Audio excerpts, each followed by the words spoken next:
안녕하세요. 돈 되는 라디오입니다. 오늘도 제 방송을 들어주셔서 진심으로 감사드립니다. 바쁘시겠지만 좋아요, 알람, 구독 한 번씩 꾹꾹 부탁드립니다. 저에게 큰 힘이 됩니다. 오늘 비도 많이 오고 천둥 번개까지 치는 상황인데 집에 다들 잘 들어가시길 바랍니다. 자, 오늘의 제목, 삼성이 현재 러시아와 손잡고 계약 한 건에 6조 원 잭팟을 터뜨린 현재 상황, 일본이 한국 기술력은 도저히 따라갈 수 없다며 침 꿀꺽 흘릴 듯이라는 주제로 여러분들과 한번 이야기해 보도록 하겠습니다.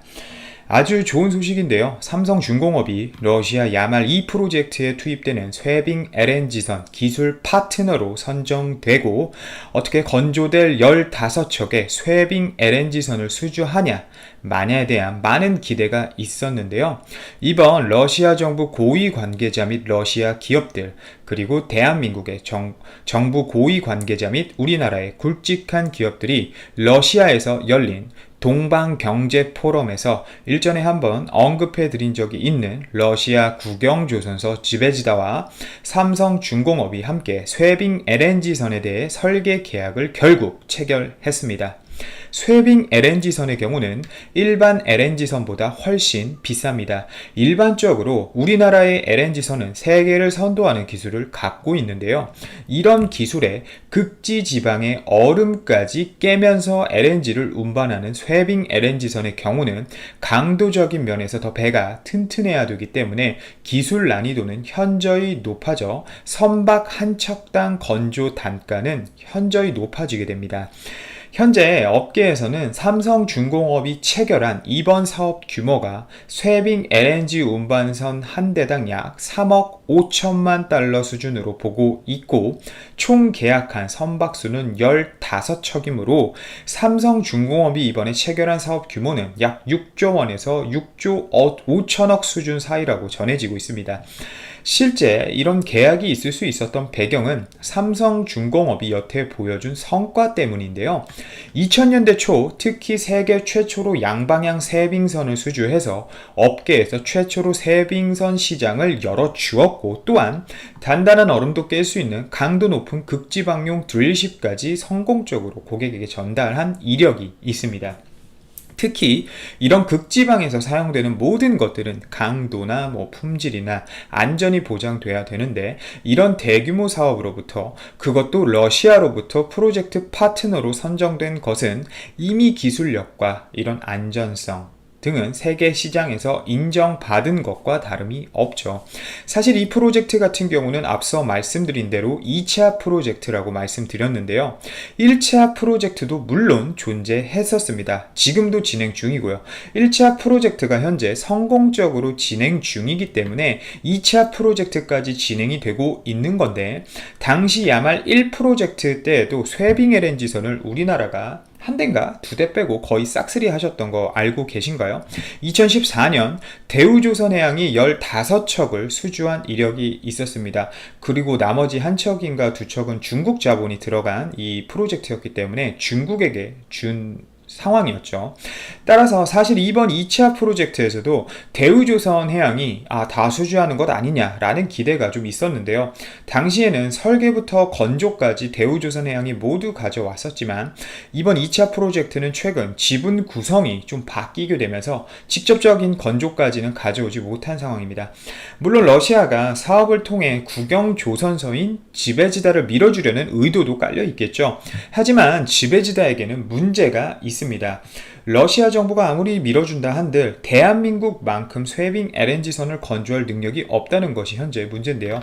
따라서 삼성중공업이 설계를 다 가져온 상태에서 지베지다의 도크에서 실제 공동 건조까지 할 것으로 예상합니다. 왜냐하면 삼성중공업이 설계한 건데 갑자기 뜬금없이 다른 기업이 예를 들면 대우조선해양이나 현대중공업이 딱 들어와가지고 건조하는 게 기술 유출 면에선 삼성중공업에겐 큰 문제가 될 수 있겠죠. 또한 이번 러시아와의 계약 외에도 합작 설립사까지 설립하기로 최종 확정이 된 상황이기에 좋은 조짐으로 보입니다. 그런데 이런 분들이 있을 수 있습니다. 합작사로 들어가서 설계만 해주면 기술 유출이 되는 것 아니냐라고 얘기하실 수 있는데요. 건조 파트너가 된 것이지 건조 기술은 모두 파는 게 아니란 겁니다. 건조 기술 같은 경우는 업체별로 특허가 다 등록되어 있기 때문에 이 특허에 대해 사용료를 지불하거나 특허 업체의 동의가 없으면 사실상 건조가 불가능하죠. 이런 겁니다.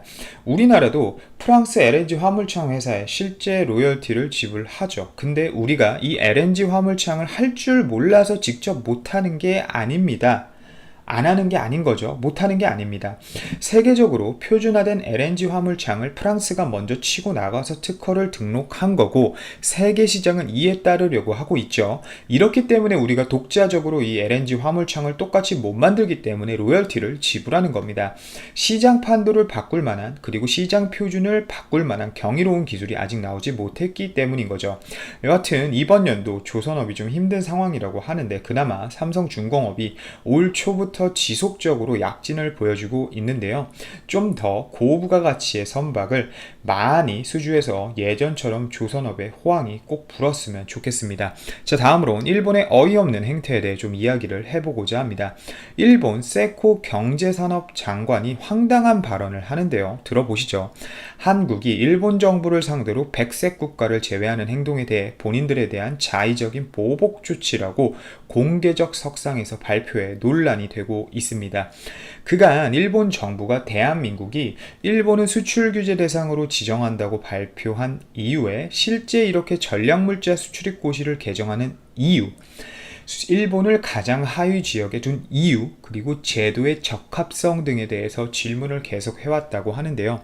이 말은 일본 자기들은 뜬금없이 경제적 보복 조치를 해놓고 우리나라가 하니 그 이유를 설명해달라는 이야기와 다름이 없죠. 세상에 어느 나라가 지들이 물건 팔아 흑자내는 국가의 이런 파렴치한 행동과 논리 없는 행동을 하면서 특정 기업들 망하게 하려고 해놓고 이유를 가져오라는 나라가 있습니까? 거기에 방송은 물론이거니와 주간지 같은 잡지 같은 곳에서도 이렇게 특정 국가를 상대로 성적이거나 폭력적이거나 말도 안 되는 조롱을 하면서 깎아내리는 나라가 있나요? 세계 어느 나라에서도 일본만큼 이렇게 직접적으로 인접 국가를 상대로 조롱하고 이런 나라는 없습니다. 그리고 실제 그렇게 한들 정부에서 그런 행동을 하는 업체들을 가만히 놔두는 나라도 없죠. 결국 이 말은 일본 정부나 저런 행동을 하는 TV 프로그램 그리고 주간지 회사 다 똑같이 한통속이라는 겁니다. 마음이 다 같단 거고 한국에 대한 일본의 마음은 대동단결되어 있다는 거죠. 현재 일본은 수출 흑자국을 상대로 저런 조치를 취한 상황인데 본인들의 의지대로 우리나라 대한민국이 움직이지 않자 정말 크게 당황한 상태입니다. 수출 규제 품목에 대해 대체제를 찾거나 우회 수입을 하는 등 너무 발빠르게 움직임과 동시에 실제 수출 규제를 단행한 후 대일 그리고 대한수출 적자 비율이 대한수출 측에서 약 46배 높은 상황이죠. 일본의 손실이 더 컸단 말입니다. 실제 일본의 수출 규제로 대한민국 반도체 그리고 디스플레이 또는 다른 어떤 회사가 직접적으로 망했거나 파산했다는 이야기 당장 들어보셨나요? 전 못 봤습니다. 오히려 우리나라 업체들의 힘이 더 강해지고 있죠. 그리고 또 오히려 반도체 같은 경우는 출하만 잘 하고 있습니다. 실제 이 수출 규제 같은 경우는 일본 아베 정부의 최측근들의 잘못된 선택이라고 마이니치 신문이 보도를 했는데요. 실제 강제징용 문제로 일본 아베가 한국에게 경고성 메시지를 줄 수 있는 항목을 지정하라고 했고 실제 메시지를 주더라도 충분히 두 나라의 관계까지 생각해서 큰 문제가 없는 섹터로 메시지를 선택하라고 주문을 했었습니다. 스가 또한 한국으로부터 얻는 이익, 즉 관광과 수출 문제에서 피할 수 있는 섹터를 참모진들에게 요구를 했다고 하는데요. 근데 이 대응팀에 완전 도라이들이 있었던 거죠. 특히 한국에 대해 강경하게 반응하는 극우파 장관들이 이 대응팀에 있었던 겁니다. 무슨 생각으로 그런 건지는 모르겠지만 이번엔 특히 강한 메시지를 전달해야 된다면서 한국 주요 산업인 반도체를 잘못 건드린 거죠. 실제 이 대응팀에서 반도체만은 건드리면 안 된다. 일본 소재 업체들이 잘못될 수도 있고 글로벌 공급 체인에 치명적인 영향을 줌과 동시에 일본의 신뢰도가 떨어질 수 있다까지 이런 의견으로 반박까지 나왔었지만 극우파 장관들이 너무 세게 나왔고 아베까지 설득해 아베가 그래 한번 해봐 라고 했다고 하는데요.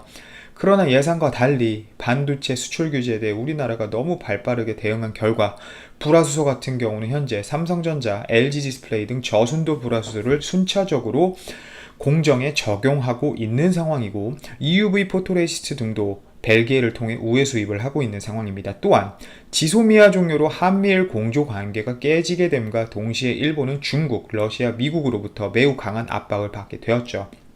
해결 방안까지 마련하라던 아베의 지시와는 달리 밑에 있는 그냥 방사능에 오염된 장관들이 이성적인 생각이 아닌 생각을 해서 이런 결과가 나왔고 실제 이렇다 할 만한 해결 방안이 없어 일본 정부는 현재 굉장히 어려운 상황이라고 합니다. 실제 장관들 경질까지 문제가 될 정도라고 하니까요. 경질 꼭 되었으면 좋겠습니다. 오늘도 제 방송을 들어주셔서 진심으로 감사드리고 이만 방송을 마치도록 하겠습니다. 감사합니다.